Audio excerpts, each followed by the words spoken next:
Olá, pessoal. Boa noite mais uma vez para todos que estão acompanhando aqui no Damásio, aqui na Unidade da Liberdade, e boa noite também aos que estão nos acompanhando nas demais unidades. Como o professor Darlan antecipou, o tema da minha apresentação é sobre memória e técnicas de estudo. Preliminarmente, o meu nome é Rogério Neiva, sou juiz do trabalho, e de algum tempo para cá resolvi investir na compreensão do que está por trás dos processos que envolvem aquilo que nos interessa, de modo a ter disponível o que precisamos em termos intelectuais e cognitivos no momento da prova.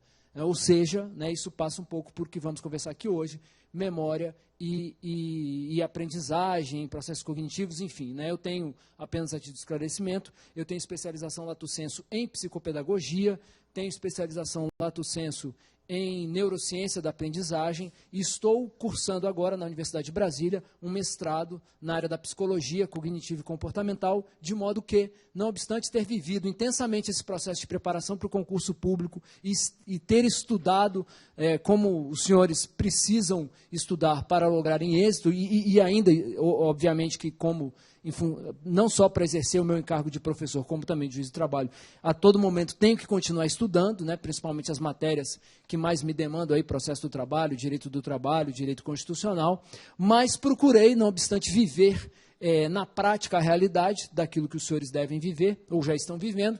Procurei compreender um pouco mais do ponto de vista científico, tendo um contato com os campos do conhecimento necessários para a compreensão do que está por trás daquilo que nos interessa, de modo a ter disponível o que precisamos ter disponível em termos intelectuais no momento da prova. Aproveito ainda preliminarmente para agradecer o convite formulado aí pelos professores Darlan e Marco Antônio do Damásio. Acho importantíssimo esse investimento no sentido de mobilizar as pessoas para que contribuam com os senhores em termos de ferramentas e compreensão daquilo que precisa ser mobilizado no processo de preparação para o concurso público e, nesse sentido, espero dar a minha pequena parcela de contribuição. Pois bem, pessoal, o objetivo da minha conversa aqui é responder essa pergunta, como formar memórias de longo prazo, porque para passar no concurso, obviamente, o que vai fazer com que tenhamos aprovação, no fundo, corresponde à disponibilidade intelectual das informações solicitadas pelo examinador no momento da prova. No fundo, é isso que vai fazer com que venhamos a lograr êxito, obviamente, a partir daí, alcançando a pontuação necessária, considerando os parâmetros do edital.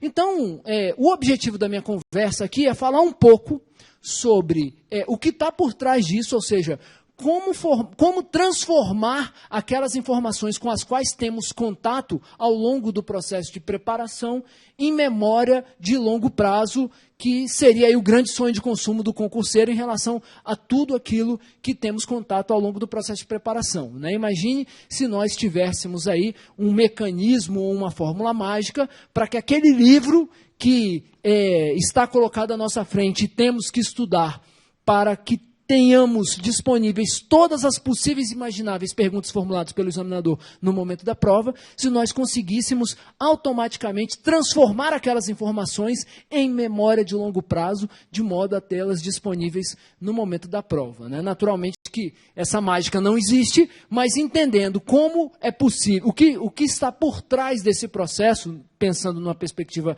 realista e humana, o que nós podemos fazer e trabalhar para atingir esse objetivo. Muito bem, então vamos lá. Primeiro, apenas a título de introdutório e em termos de contextualização da nossa conversa, não é o meu objetivo aqui fazer uma palestra sobre psicologia cognitiva, longe disso, apenas a título de contextualização e pontapé inicial para o que precisamos tratar aqui. Uma primeira ideia fundamental que precisamos entender é o seguinte, as funções cognitivas, a cognição tem a ver com o quê? Processamento da informação. Cognição e funções cognitivas são aquelas funções que mobilizamos do ponto de vista cerebral, inclusive, para nos apropriarmos, processarmos e termos disponíveis e utilizarmos as informações que temos, com as quais temos contato intelectualmente. Então, temos basicamente dois tipos de funções cognitivas, as primárias mais básicas e as secundárias, mais elaboradas e evoluídas. As primárias seriam percepção, atenção ou concentração e memória. o que é, vou inverter aqui a ordem, né? Vou começar pela atenção. O que é atenção? Atenção é a capacidade importantíssima no nosso processo de preparação, atenção e concentração, é a nossa capacidade de selecionar os estímulos que nos interessam em detrimento dos demais. Então, por exemplo, se eu vou atravessar uma rua, eu preciso selecionar o estímulo carros trafegando e ignorar os demais estímulos, prédios, pássaros voando, enfim, porque senão, né, eu posso ter problema na hora de atravessar a rua. Então, para isso, eu preciso de atenção. Então, o que é atenção nesse... Quer dizer, eu não posso estar olhando, né, que é um problema sério que acontece hoje e que os senhores precisam levar em conta também, né, eu não posso estar olhando o smartphone, né, olhando o WhatsApp, ou seja, eu preciso ignorar todos os estímulos que não sejam os carros trafegando para que eu logre êxito no meu objetivo de atravessar a rua e não seja, obviamente, atropelado, né? Então, atenção a isso. Selecionar, quando eu estou na biblioteca, o que eu preciso fazer? Selecionar, inclusive do ponto de vista intelectual cognitivo, o estímulo. Livro, que é a fonte da informação que está ali à minha frente, ou videoaula, se eu estou assistindo na biblioteca uma videoaula. Se eu estou na sala de aula, eu preciso selecionar a fonte da informação que eu preciso, que vai me passar as informações que eu preciso para me apropriar intelectualmente e, ao mesmo tempo, ignorar todos os demais estímulos, inclusive os ambientais, né? Barulhos, pessoas andando na biblioteca ou na sala de aula, seja o que for. Então, isso é atenção. Percepção tem a ver com a capacidade de tomar contato com o estímulo, né? Então, eu seleciono o estímulo pela via atencional e percebo o estímulo pela via perceptual, né? Porque mobilizando essa outra função cognitiva. Isso envolve audição, visão, tato, né? Enfim, é a minha capacidade de tomar contato com o estímulo que eu selecionei pela via atencional. E memória? Memória, o que é memória? Começamos aqui com um conceito básico de memória. Memória envolve a capacidade de reter e evocar estímulos com os quais tivemos contato. Então, isso, pessoal, é o básico. Para que a gente produza cognição enquanto seres humanos, nós precisamos de trabalhar com essas três funções básicas tidas por primárias. Já as secundárias são mais evoluídas, mais elaboradas, que envolve a linguagem, né, a capacidade de codificar e decodificar códigos verbais, né, e de qualquer que seja a forma, a vocal, escrita, gestual, enfim. E a aprendizagem. Tomemos como conceito de aprendizagem, para o nosso objetivo aqui, como a capacidade de elaborar, de trabalhar e de aplicar aquelas informações ou estímulos com os quais nós temos contato. Então, o que eu quero dizer é o seguinte, pessoal, para os senhores passarem no concurso, os senhores vão mexer com tudo isso aqui. Os senhores vão mobilizar as suas funções cognitivas primárias e, naturalmente, trabalhar, construir funções cognitivas secundárias, transformar isso em aprendizagem. Quando eu estou falando de capacidade de entender o que o examinador está dizendo no enunciado da questão, identificar, por exemplo, numa questão de múltipla escolha, identificar as possibilidades de resposta, evocar aquilo que eu tive contato anteriormente, eu estou fazendo tudo isso aí. Eu estou trabalhando com a minha cognição e é o que os senhores precisam fazer para passar na prova do concurso público e assim lograr êxito. Muito bem, então dando mais um passo e avançando um pouco mais no que interessa, né? Vamos procurar entender aqui um pouco mais sobre a memória. Então, primeira ideia fundamental, como eu disse, o que é memória? Memória é a capacidade de armazenar e recuperar informações, ou estímulos, no sentido mais amplo. Quais são as espécies de memória? Nós podemos classificar, né, a classificação mais tradicional e universal, divide quanto ao objeto e quanto à duração. Quanto ao objeto, as memórias podem ser psicomotoras, por exemplo, andar de bicicleta é memória psicomotora. Dirigir veículo é fundamentalmente memória psicomotora. E elas podem ser semânticas. O que são memórias semânticas? São aquelas que têm algum significado, um conteúdo de significado. As semânticas se subdividem em episódicas, que são experiências reais, ou pelo menos tidas por reais, né? Eu digo tidas por reais porque quem tem uma alucinação, assim, se discute, né? Se numa alucinação eu posso estar diante de uma memória episódica ou não, mas vamos, numa situação normal, vamos trabalhar aqui. Episódicas são aquelas experiências reais que nós vivenciamos. E essas são as memórias episódicas, né? Eu costumo dizer o seguinte: quando eu estou na audiência, como juiz do trabalho, interrogando uma testemunha, o que eu quero, né, e lá nos manuais de direito processual vão dizer assim: testemunha é aquele que vem a juízo relatar fatos registrados em sua memória. Né? Às vezes eu fico brincando com os processualistas. Olha, vocês tinham que complementar o livro de direito processual para dizer assim: desde que sejam memórias episódicas. Porque se a testemunha vem a juízo relatar fatos registrados em sua memória que não são memórias episódicas, que são memórias, o outro tipo, que são as conceituais, significa que então ela não viu aquele fato que ela está narrando e ela está naturalmente cometendo um crime de falso testemunho, né? Então, já as memórias conceituais, enquanto as memórias episódicas são aquelas que nós vivenciamos, as experiências que nós vivenciamos, as conceituais são aquelas que têm um conteúdo semântico típico, um significado, um conceito. O que os senhores, quando o professor Darlan vem aqui dar uma aula de direito civil ou processo civil e passa um conceito para os senhores, direito civil, por exemplo, sobre propriedade, o que ele está fazendo com os senhores é provocando, junto aos senhores, que os senhores construam memória do ponto de quanto ao objeto, uma memória semântico-conceitual. Então, saber o conceito de propriedade, de posse, significa me apropriar de uma memória semântico, que tem um significado conceitual. E é isso que nós queremos. Isso não quer dizer, e aí isso passa pela questão das estratégias, vamos falar mais, que os senhores não possam trabalhar com memórias episódicas. As memórias episódicas têm importância e podem ser trabalhadas no momento da prova, no concurso público. Mas, fundamentalmente, o nosso foco é formar o quê? Memórias semântico-conceituais. Quanto à duração, as memórias podem ser consideradas de trabalho, curto prazo e longo prazo. O que é a memória de trabalho, ou também chamada de memória de curtíssimo prazo, por alguns autores? É aquela também chamada operatória. Memória de trabalho ou de curtíssimo prazo é aquela que, quando eu entro num elevador, no térreo, para me dirigir, por exemplo, até o 5º andar, e eu aperto, ainda no térreo, o botão no 5º andar, é aquela que vai me fazer lembrar, quando eu chegar no 5º andar, que eu preciso sair do elevador. Existe uma expressão de um autor chamado Ivan Esquerdo, que é uma grande referência em memória, brasileiro, né, um professor da Universidade Federal do Rio Grande do Sul, que ele diz assim: a memória de trabalho é um gerenciador da realidade, né? Sem a memória de trabalho, isso é um problema sério, existem patologias que atingem exatamente a memória de trabalho, né? Alzheimer muitas vezes atinge a memória de trabalho, e aí é um problema seríssimo, né, na vida da pessoa. A gente precisa de memória de trabalho também. E aí, depois da memória de trabalho, a gente tem a memória de curto prazo e longo prazo. E não é que elas sejam etapas, às vezes as pessoas confundem. Eu não tenho uma etapa, memória de trabalho, curto prazo e longo prazo. Não, eu tenho memória de trabalho, né, o primeiro contato, a primeira formação de memória, e paralelamente se disparam dois processos. Um que vai formar a memória de curto prazo e outro que vai formar a de longo prazo. A de curto prazo, pessoal, é como se fosse um arquivo temporário, que mais adiante vai ser apagado.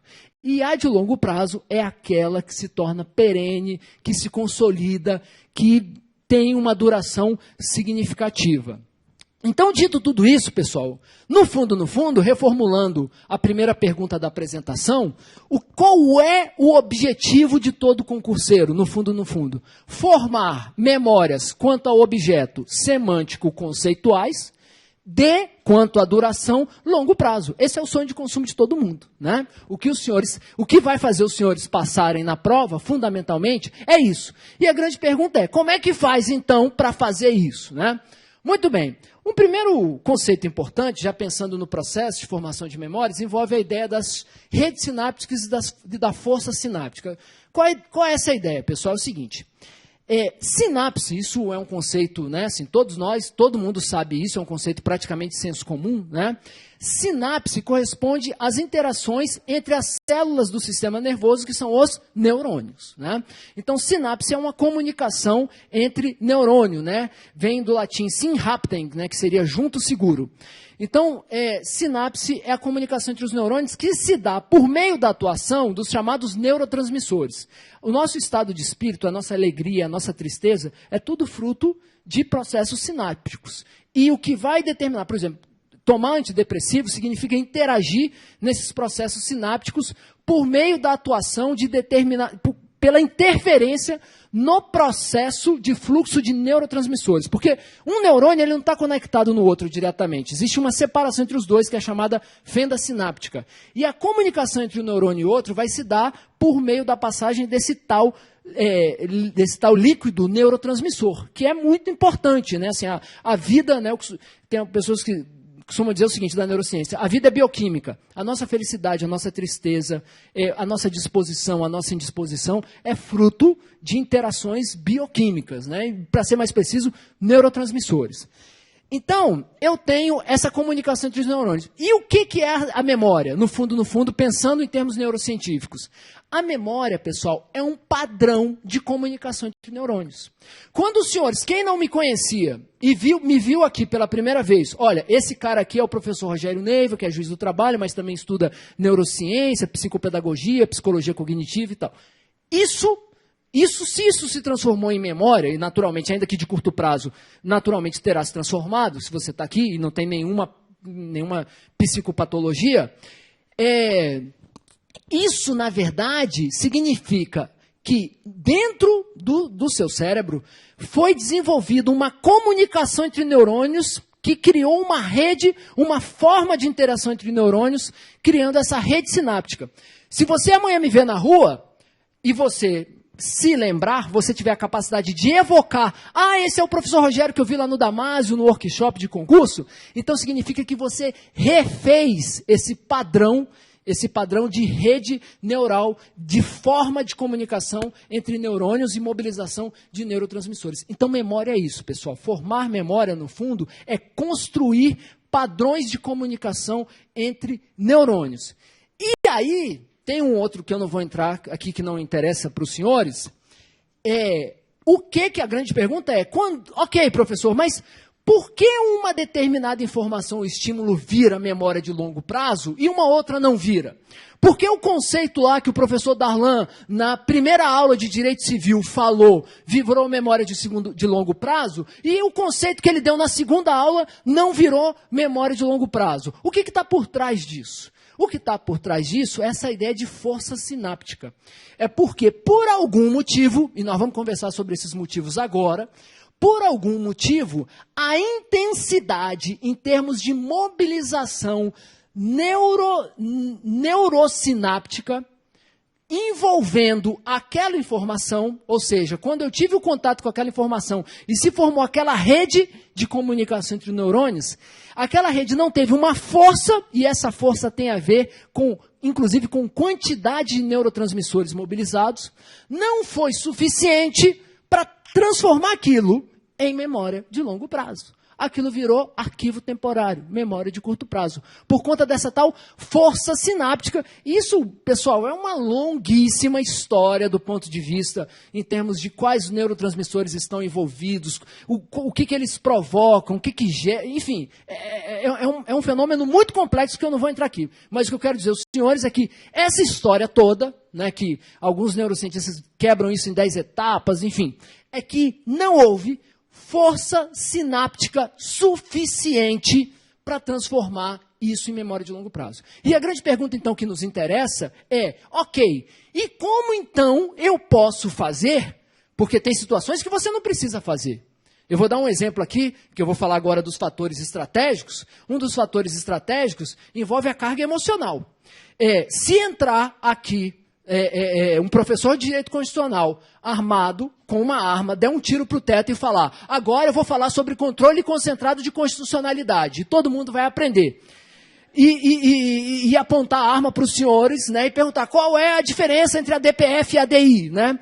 E aí essa pessoa, né, não esquecer mais desse conceito, na verdade, não foi por algo que os senhores fizeram, foi pela experiência em termos de mobilização emocional envolvida que fez com que aquilo, que inclusive memória episódica, se transformou em memória de longo prazo. Mas eu posso também manipular esses fatores estratégicos para a formação de memória de longo prazo, tentando induzir essa tal força sináptica que faça esse negócio se transformar em memória de longo prazo. Muito bem, então, aí entramos num outro conceito importante, que que é o que eu chamo de, e aqui é o grande pulo do gato, pessoal, a apresentação, né, o núcleo da apresentação é isso aqui, hoje. Fatores estratégicos para a formação de memória de longo prazo. E por que eu estou chamando isso? Isso foi o tema do meu trabalho de final de curso, da minha especialização lato sensu em neurociência da aprendizagem, foi sobre memória, né, e foi uma sistematização, uma revisão de literatura e uma sistematização organizada, em que eu chamei de fatores, né, isso não tem nenhum autor da neurociência que vai usar essa expressão, eu chamei isso de fatores estratégicos para a formação da memória de longo prazo. Por quê? Porque são fatores que, atuando de forma isolada ou conjunta, vão determinar a formação de memória de longo prazo e que eu posso trabalhar estrategicamente, que eu posso tentar manipular estrategicamente para formar memória de longo prazo. Muito bem, esses fatores são 5, eu vou falar. Então, como é que vai funcionar a nossa conversa aqui? Eu vou falar desses fatores estratégicos e a minha intenção é que vocês pensem no dia a dia dos estudos dos senhores e da sala de aula, nesses fatores estratégicos, de modo a procurar estar construindo as suas próprias estratégias a partir dessa mobilização desses fatores estratégicos. E mais à frente, logo em seguida, eu vou falar de aplicações desses fatores, exemplos de aplicações desses fatores estratégicos em termos de estratégias e técnicas de estudo. Mas o que eu quero dizer é o seguinte, para mim, mais importa essa primeira parte do que a segunda, em que eu vou falar das técnicas que são importantes, que os senhores podem usar, que eu uso, que são úteis. Mas tão, ou talvez mais importantes do que as técnicas de estudo que eu vou falar logo em seguida, é os senhores entenderem o que está por trás disso. Inclusive o que está por trás do dia a dia da vida dos senhores. Porque tem informações que os senhores transformam em memória de longo prazo e tem informações que os senhores não transformam. Tem uma informação que eu tenho certeza que todo mundo aqui transformou em memória de longo prazo. Volto a dizer, naturalmente, quem infelizmente tenha, né, espero que não seja o caso aqui, alguma psicopatologia ou um fenômeno que pode ser considerado uma patologia da memória, que seria a amnésia. Né? Mas quem não tem amnésia e nenhuma psicopatologia, tem uma informação que todo mundo tem como memória de longo prazo. Que é qual, pessoal? Quem se arrisca? Pessoal do satélite, eu não tenho como fazer essa pergunta, mas para quem está aqui presente, qual a informação? Que é memória... Seu próprio nome, pessoal. É uma informação que é uma memória consolidadíssima. E a pergunta é por quê? Quais foram os fatores estratégicos de formação da memória que determinaram isso aí? Muito bem. Então vamos lá. São 5 os fatores. Aí eu vou só listar e aí eu vou falar de cada um deles. Consistência cognitiva, atenção, lógica associativa, repetição e carga emocional. Então vamos lá. Consistência cognitiva. Pessoal, o que é consistência cognitiva? Consistência cognitiva tem a ver com o nível de mobilização cognitiva. Se eu virar aqui e falar assim, olha, vou dividir a turma em 2. Isso vale para o pessoal do satélite. Vamos dividir as turmas em 2 grupos. Grupo 1 e grupo 2. Eu vou pegar um texto sobre um determinado assunto aqui de direito do trabalho. Né? Por exemplo, vamos falar sobre Lei Complementar 150, né? O trabalho doméstico. Vamos falar sobre o trabalho, um texto sobre o trabalho doméstico. Vou passar aqui para todo mundo com informações sobre o parágrafo único lá do artigo 7º da Constituição, que trata dos direitos dos domésticos, enfim. Separar a turma em 2 grupos. Um grupo vai ler o texto, só ler. O outro grupo vai ler o texto, vai fazer o resumo, vai fazer um resumo do texto, vai ler 2 vezes, o segundo grupo vai ler 2 vezes, vai fazer um resumo escrito sobre o texto e vai fazer uma bateria de exercícios sobre esse texto, o segundo grupo. 2 perguntas. Primeiro, quem se mobilizou mais em termos de funções cognitivas? O grupo 1 que só leu ou o grupo 2 que leu 2 vezes, fez resumo e exercício? O grupo 2. Aliás, quem levou mais tempo também? O grupo 1 ou o grupo 2? Quem pagou mais caro em termos de esforço cognitivo? O grupo 1 ou o grupo 2? O grupo 2. Onde a mobilização cognitiva foi maior, portanto, no grupo 2. Onde o processo de contato com a informação teve maior consistência cognitiva, o grupo 2. Então, pessoal, isso quer dizer o seguinte, aquela história da força sináptica vai ser mais efetiva com o grupo 2. Por quê? O grupo 2 mobilizou mais. Ah, professor, mas eu quero uma técnica em que eu seja grupo 1 e memorize igual ao grupo 2. Eu falei assim, olha, a gente passando por algum desses fatores, pode até chegar nesse objetivo, ou perto dele. Mas o que eu quero que os senhores entendam é que, do ponto de vista da consistência do processo cognitivo, o grupo 2 teve maior consistência. Então, pensando naquela história bioquímica, enfim, o grupo 2 está mais tendente a provocar a tal força sináptica de modo a transformar aquela informação em memória de longo prazo. E aí, pessoal, faço um parêntese aqui. Quando eu digo estratégico, é que assim, os senhores precisam pensar.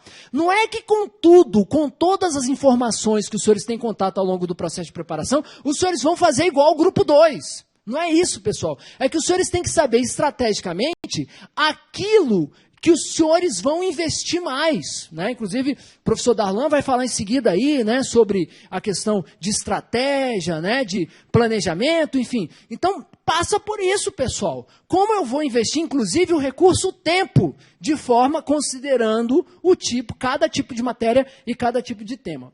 Muito bem. Segundo, atenção. Pessoal, atenção, eu estou tratando como fator estratégico, mas, talvez, ela seria mais do que um fator estratégico, seria praticamente uma condição. Mas o que eu quero dizer é o seguinte, o nível atencional, ele é importantíssimo para essa tal força sináptica. Então, vamos pensar o seguinte, né, duas situações. Como eu disse, a atenção é valorização de estímulo, né? E, aliás, pessoal, a base da atenção são dois neurotransmissores. São dois neurotransmissores, importantíssimo, né? NODA, noradrenalina e dopamina. Noradrenalina tem a ver com o quê? Estado de alerta, estado de vigília. Dopamina tem a ver com o quê? Com estado de humor, né? Com motivação. Basta pensar na final do campeonato, quer dizer, não tem final do Campeonato Brasileiro, mas digamos que fosse o último jogo, né? Vamos dizer, os São Paulinos ontem, por exemplo, né? Imagino que tiveram, né? Talvez nem tanta dopamina, né? Mas enfim, mas o torcedor fanático na final do campeonato em que o seu time está jogando, ali, pessoal, é dopamina e noradrenalina pura. Né? Assim, a pergunta você ficar, qual é o nível de concentração que você tende a ter numa situação como essa, se é um fanático por um time de futebol que está jogando a final, pênaltis, é a mesma do que normalmente você tem na biblioteca quando vai estudar? Não é. E o nível eu posso até medir em termos de dopamina e noradrenalina que está rolando. Pode ser que a dopamina diminua depois do jogo se o resultado for frustrante. Mas o que eu quero dizer é o seguinte, o nível atencional naturalmente não tende a ser o mesmo. E provavelmente você vai lembrar com mais precisão do que aconteceu no jogo do que o que você estudou na biblioteca, né? Por conta simplesmente desses fatores. Então, pessoal, eu estou exemplificando a importância da atenção e da concentração. Então, eu diria que a atenção, o nível de atenção e concentração que os senhores vão mobilizar na hora que os senhores estão estudando, será também determinante para essa tal força sináptica. E se esse nível é muito baixo, esquece. Não vai formar memória. E existe a ideia, inclusive, um outro aspecto importante, que isso é conversa para uma outra palestra, mas a ideia dos fatores de desconcentração. E aí nós temos os fatores endógenos, internos, e os endógenos, ambientais. Então, o ambiente de estudo, o local de estudo, passa por pensar previamente nos fatores exógenos. As minhas condições, quando eu vou para a sala de aula ou para a biblioteca, né, por exemplo, né, eu costumo dizer para o pessoal, mas professor, você está virando paranoia. Não ligue o rádio antes de ir para a biblioteca e para a sala de aula. Principalmente, se for, rádio que eu quero dizer, de notícia. Porque se tiver alguma notícia ali que para você é importante, né, enfim, sei lá, né, time de futebol, questão política, enfim, você corre o risco disso virar um fator endógeno de desconcentração lá na frente. Não atenda telefone, se puder. Por quê? Porque alguém pode te ligar com uma história que vai desviar o seu foco atencional lá na frente. E aí, pessoal, é ruim de formar memória de longo prazo, porque a atenção é um desses fatores estratégicos fundamentais. Então, criar condições em termos de concentração e atenção é fundamental para isso. Lógica associativa. Pessoal, memória, como eu disse, é um padrão sináptico. É um padrão de interação entre neurônios e neurotransmissores. O que é a ideia da lógica associativa da memória, que é de onde vêm as técnicas mnemônicas sobre as quais vamos falar aqui em seguida? A lógica da associativa vem da seguinte ideia. Se eu já tenho, eu vou dar exemplos para os senhores, que os senhores vão ver na prática como é que isso funciona. Se eu já tenho uma rede sináptica, como por exemplo o seu nome, já consolidadíssima, e eu tento associar uma outra rede sináptica nova a essa, eu estou me valendo dessa lógica associativa da memória. Eu estou pegando carona numa rede sináptica, eu estou fazendo uma rede sináptica nova, que eu estou criando, pegar carona numa já consolidada. Vou dar exemplos aqui. Esse é um outro fator estratégico que eu posso mobilizar. A base das técnicas mnemônicas vem daí. Quarto fator estratégico, repetição, pessoal. Eu não sei se o nosso nome é por repetição ou é pela carga emocional, mas seguramente esses fatores estão aí em jogo. Por que repetição? Ora, se memória é um padrão sináptico e eu refaço esse padrão sináptico, eu estou induzindo a adquirir essa tal força sináptica. Quanto mais eu repetir, pessoal, significa reiterar contato com uma informação, significa refazer aquele padrão sináptico correspondente àquela informação. E refazer aquele padrão sináptico significa fortalecer aquele padrão sináptico. Então, esse é um outro fator estratégico. E quando eu digo estratégico, por exemplo, vou dar exemplo para os senhores. Eu dou exemplos práticos que eu vivenciei. Eu tinha um problema sério com o prazo para a movimentação da conta do FGTS previsto lá na Lei 8.036, quando ela fica inativa. E aquilo me quebrava a cabeça se era 2 ou 3 anos. E aquilo, já errei em prova, já tive vários problemas com aquilo. Se era 2 ou 3 anos. Eu resolvi isso, sabe como? Na repetição. Eu peguei, assim, eu repetia o contato com essa informação, repeti várias vezes, na época que eu estava estudando para concurso, várias vezes eu abria a Lei 8.036, até o momento em que esse negócio virou memória de longo prazo. E aí depois eu usei outras estratégias a partir disso, a partir do momento que essa rede sináptica se consolidou. Então pode ser que algumas informações, estrategicamente, eu tenho que dar um passo atrás e pensar, aqui eu vou apelar para a repetição. Eu vou repetir várias vezes o contato com essa informação até ela se transformar em memória de longo prazo. É uma outra possibilidade. E a carga emocional. Né? Como eu disse aos senhores, pessoal, a dopamina é um dos 6 neurotransmissores importantes, que tem 6 neurotransmissores, que são os neurotransmissores fundamentais no processo de formação de memória de longo prazo. A dopamina é uma delas. E aí, pessoal, quem está em depressão estudando para concurso tem um problema sério. E esse problema é um problema neurocognitivo, é um problema bioquímico. Não é só uma questão aí de indisposição, de mobilização. É um problema bioquímico, neurocognitivo, para formar memória de longo prazo. Essa pessoa, ela vai ter que ralar mais do ponto de vista neurocognitivo do que os outros, porque está faltando um dos neurotransmissores importantes para formar memória de longo prazo. Então, os senhores têm que se preocupar com isso. Existem, assim, várias implicações, várias consequências que eu não vou entrar aqui porque o tempo não permite, sobre essa questão da carga emocional. Então, isso é algo que os senhores precisam, o estado motivacional com o qual os senhores estão estudando, os senhores precisam se preocupar. Não é que os senhores têm que transformar a sala de aula, o ambiente de estudo, numa festa. Né? Não é isso. Mas é preciso estar atento a isso. Muito bem. E outras condições fundamentais, né, como o sono, e aí tem inúmeros fundamentos e implicações para isso. Só um detalhe, viu, pessoal?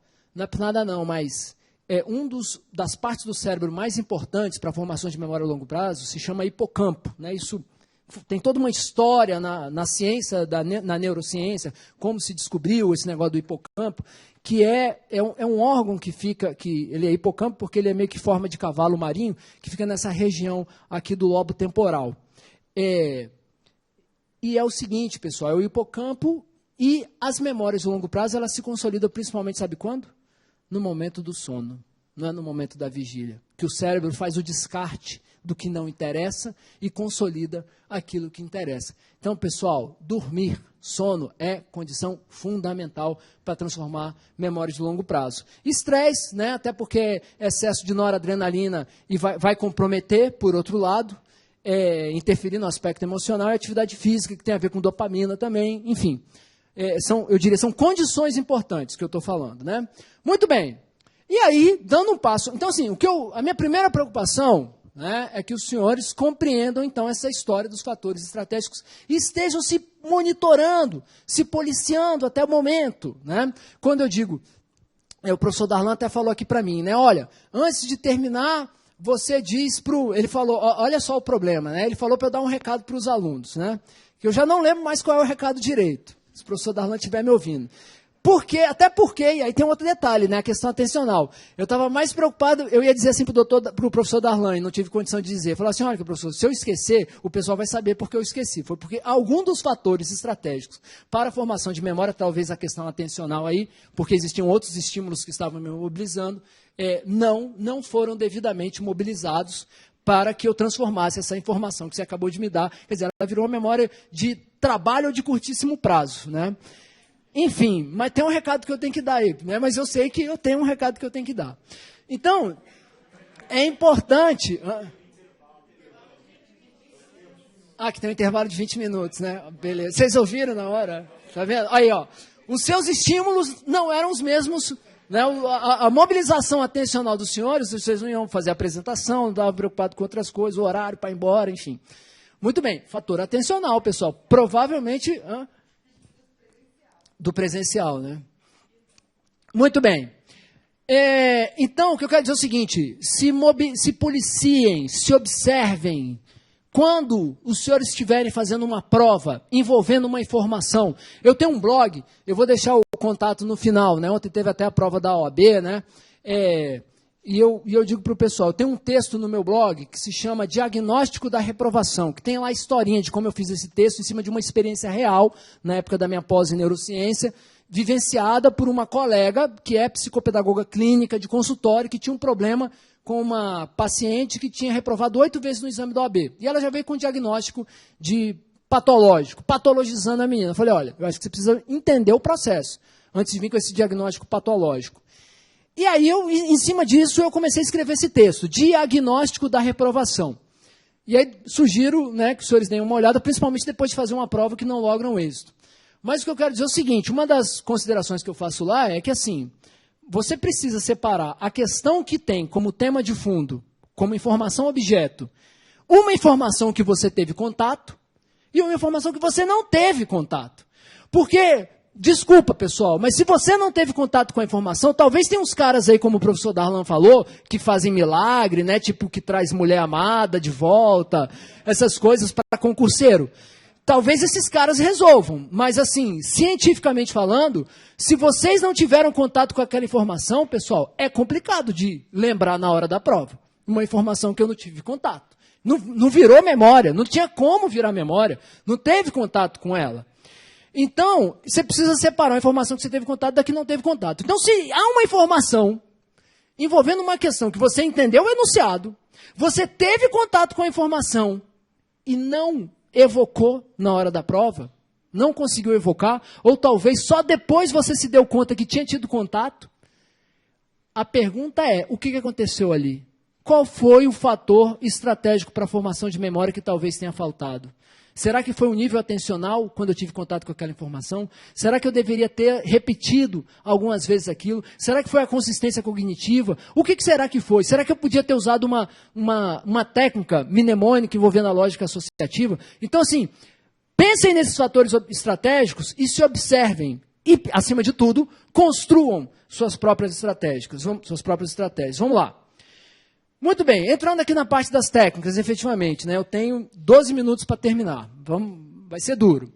Eu vou falar aqui de 3 técnicas fundamentalmente. Primeiro, as técnicas mnemônicas. Pessoal, como eu disse, a técnica mnemônica, do ponto de vista neurocientífico, tem a ver com aquela história de pegar carona numa rede sináptica já consolidada. Do ponto de vista cognitivo, por exemplo, Piaget já falava que a gente não aprende nada no nada, a gente aprende as coisas pelo que ele chamava de assimilação e acomodação. O que é assimilação? É quando eu checo o novo com o que eu já tenho. E a acomodação é quando eu me aproprio desse novo. No fundo, isso tem a ver com essa ideia da lógica associativa da memória. Alguns exemplos simples, pessoal, que envolvem, que tem por trás esse fator estratégico associativo. Por exemplo, e esse é que alguns professores de direito processual dão, e para mim ajuda muito, né? Assim, Eu tinha um problema sério com o artigo 5º, 55 e 54. Ampla defesa e devido processo legal. Qual é o devido processo legal e qual é a ampla defesa? Eu resolvi esse problema de uma forma muito simples. Um dia eu passei na frente de uma loja Louis Vuitton, juro para os senhores, estava no shopping, passei na frente da loja Louis Vuitton, construí uma imagem mental ali na fachada. Imaginei aquela fachada com a Constituição, aquela do Senado Federal, bonitinha, verdinha, de um lado e do outro lado o símbolo da OAB. Coitada da OAB, né? E coitada da nossa Constituição. Muito bem. Ampla defesa. OAB, Constituição, ampla defesa. Louis Vuitton. Artigo 5º, 55. Resolvi meu problema, não confundo mais. Só o 54 para o devido processo legal. Acabou meu problema. Memorizar nome de pessoas, né? Por exemplo, eu costumo dizer assim, né? Espero que... Estou me entregando aqui, né? Mas assim, eu só esqueço o nome de alguém se eu... Não digo se eu não quiser, mas assim, se eu não fizer o dever de casa. Porque se eu fizer o dever de casa, eu não esqueço o nome de ninguém. Qual é a estratégia que eu uso? Eu sou apresentado para uma pessoa, eu crio uma imagem mental, faço uma representação mental daquela pessoa, abraçada com alguém que tem seu nome objeto de uma memória consolidadíssima, né? Então, eu imagino essa pessoa abraçada, ou cumprimentando, ou junto com aquela pessoa que o nome já está consolidado, né? Então, se quiserem me associar, né, não tenho nada contra nem a favor ao São Paulo, mas ao Rogério Ceni, para não esquecer o meu nome, né, por exemplo, fiquem à vontade, né? Uma vez uma aluna falou, né, no intervalo, né, falei, era Juliana o nome dela. Oi, Juliana. Você lembrou meu nome? Professor, você me abraçou com quem? Aí eu falei, olha, essa é uma informação íntima, particular, que não lhe interessa, né? É minha formação de memória. Muito bem. O que eu estou fazendo? Lógica associativa. Pessoal, dever de casa, assistir o filme Quem Quer Ficar ou Quem Quer Ser Milionário novamente. O personagem do filme usa e abusa de lógica associativa, com memórias episódicas, inclusive, envolvendo experiências reais que ele vivenciou. Assistam novamente esse filme com esses olhos, pensando na técnica mnemônica que o cara usa, envolvendo, usando e abusando da lógica associativa. Muito bem, alguns exemplos aplicados, reais, né? Por exemplo, quem tiver dificuldade para saber a diferença entre remissão, né? Espero que o professor Darlan, que é professor de Direito Civil e Processo, não esteja assistindo, né? Porque assim, é paga-mico, mas funciona. Remissão com C cedilha e com 2 S, pessoal. Remissão com C cedilha, perdão, está lá no Código Civil, com 2 S. Remissão com C cedilha seria a quitação da dívida, né? Até onde eu botei uma observação, tem uma outra hipótese lá no Código de Processo Civil atual, mas fundamentalmente seria a remissão quitação com C cedilha. Ora, 2 S, qual a técnica mnemônica que os senhores podem usar? Missa. Remissão com 2 S é o quê? Perdão da dívida, né? Quem pratica a remissão é o credor, né? Com 2 S, com C cedilha é o próprio devedor. Muito bem, a gente vai na missa que tem 2 S ou C cedilha? 2 S, para quê? Para pedir perdão dos nossos pecados, né? Então, remissão 2 S. Lógica associativa, pessoal. Se acertar na prova, o examinador não precisa saber que os senhores fizeram isso. Muito bem. Aqui, pessoal, eu já tive dificuldade. Direito do trabalho é terrível. Direito do trabalho, que é a matéria que eu tenho contato, que eu dou aula como professor, é cheio, assim, tem várias dificuldades sobre as quais eu vou falar aqui. Mas eu tinha um problema, e muitos têm um problema, é o seguinte: para eu saber a proporção do lado 1, 2, 3 dozeavos das férias, quando o contrato de trabalho termina no curso do período aquisitivo ou no meio do ano, das férias proporcionais do 13º proporcional, o legislador resolveu fazer graça e fez assim: lá no 146 da CLT, para as férias, para ter uma fração de 1 dozeavos, 14 dias. Do 13º, 15 dias. Muito bem. Qual é a férias? Qual é o 13º? Simples. 13º é número par ou ímpar? Ímpar. 15 dias, é número par ou ímpar? É 15 e 14. O problema é saber qual é o 15 e qual é o 14. Então, o que eu fiz? Uma associação. O 15 é o ímpar. Então, 13º, 13. Né? E 15 é ímpar igual o 13º. Pronto, resolvido o problema. Aqui, ó o danado aqui que eu havia falado. Saque do FGTS. Esse aqui foi na marra, na base da repetição. 3 anos. Né? Depois de muito quebrar a cabeça, eu consegui transformar isso em memória de longo prazo. 3 anos para o cara sacar o FGTS. Vem a Lei 12.506. E dizem lá que a cada um ano aumenta 3 dias de aviso prévio.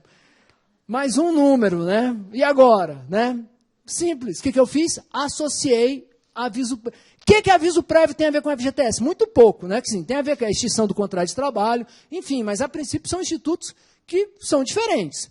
Eu criei uma associação mnemônica na minha cabeça. Aviso prévio, saque do FGTS da conta inativa. 3 anos, 3 dias. Resolvi o problema rapidinho. O que eu fiz? Lógica associativa. Uma outra técnica mnemônica muito importante, os acrônimos, que são as palavras que a gente constrói, que podem estar previstas no vernáculo. Não. O mais famoso, o acrônimo mais famoso é o LIMP. É o LIMP, né? E o legislador derivado foi tão gente boa que ele botou a eficiência na emenda 19 no final, né? Imagine se ele botasse no meio, aí ia ser problema, né? Então era limpo mudo, né? Até a emenda 19, aí botou ela. Fundamentos da República, pega muito em prova, artigo 1º da Constituição, soberania, cidadania, dignidade da pessoa humana, valor social do trabalho e pluralismo. Só se diva plu, nome horroroso, mas está na moda aí também esse acrônimo, né?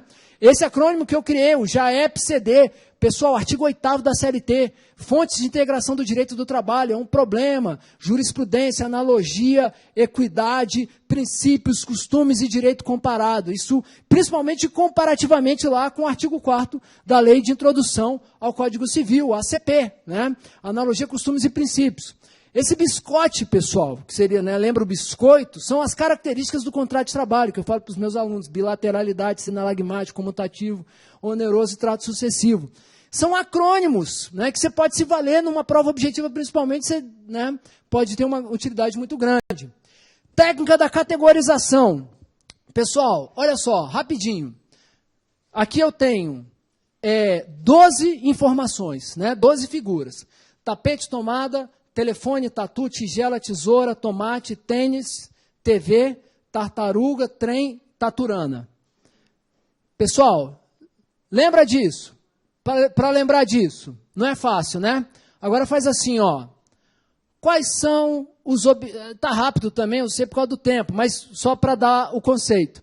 Quais são... Agora se eu for pensar, quais são os objetos inanimados? Rapidinho.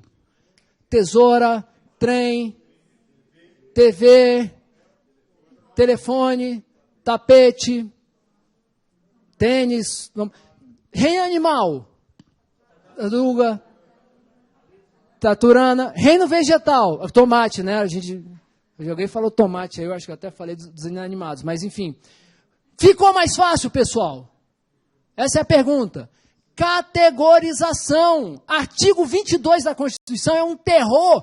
Competência privativa da União. Pessoal, eu tenho lá no meu blog um texto sobre categorização do artigo 22. Fica mais fácil. Eu tenho aqui uma questão de consistência cognitiva e eu tenho um pouco de lógica associativa, porque eu estou associando aquela categoria que eu criei àquele objeto, aquela informação objeto. Aqui, ó, esse exemplo de telefone, né? É mais fácil, 9595585000. O que é mais fácil? Isso, 95585000. 95585000. Essa é a categorização, quando a gente faz isso. Muito bem, eu não vou falar aqui porque o tempo já não dá, mas eu costumo trabalhar isso aqui, ó. Direitos da dispensa motivada no contrato de trabalho. São 9 informações. Eu transformo isso em 5 categorias. Fica muito mais fácil, né? Muito bem. Uma outra técnica importante envolve a separação entre conceitos lógicos e arbitrários. Pessoal, direito do trabalho, por exemplo, é cheio de conceito arbitrário. Todos os exemplos que eu dei aqui do direito do trabalho são conceitos arbitrários. Por quê? Por quê? O legislador disse que tem que pagar as férias, artigo 145 da CLT, 2 dias antes do início e não 3, igual fez com aviso prévio. Por quê? São 20 quilos contínuo e 25 quilos alternado que a mulher pode levantar de peso. Ah, pode ser que tenha um estudo, tudo bem. Por quê que o intervalo, sei lá, o intervalo das jornadas de 4 a 6 horas é de 15 minutos e não 20 e não 30? Arbitrário, pessoal. E conceitos arbitrários tendem a ser mais áreos. Examinador, quando quer ferrar o candidato, isso vale para qualquer matéria. Ele carrega de conceitos arbitrários. Por que são 2 turnos para mudar a Constituição e não 3, não 4, não 5, não 6, ou 1? Por que são 3/5 e não, sei lá, 2/3? Arbitrário, pessoal. Então, a gente saber separar conceitos lógicos e arbitrários, por exemplo, cláusula pétrea, é um conceito lógico. Eu tenho poder constituinte originário, poder derivado, limitações ao poder constituinte derivado, espécies de constituição, conceito lógico. Talvez as matérias petrificadas possam ter um pouco de arbitrário. Então, eu saber separar isso é importante. E qual técnica eu vou usar com essas informações arbitrárias? Vou fazer associação? Vou fazer repetição? Né, eu dei exemplo para os senhores aqui. Né, o caso aqui da lei 12.506, o tal dos 3 dias do aviso prévio. Né? 3 dias a cada 1 ano, até o limite de 60 dias que adiciona.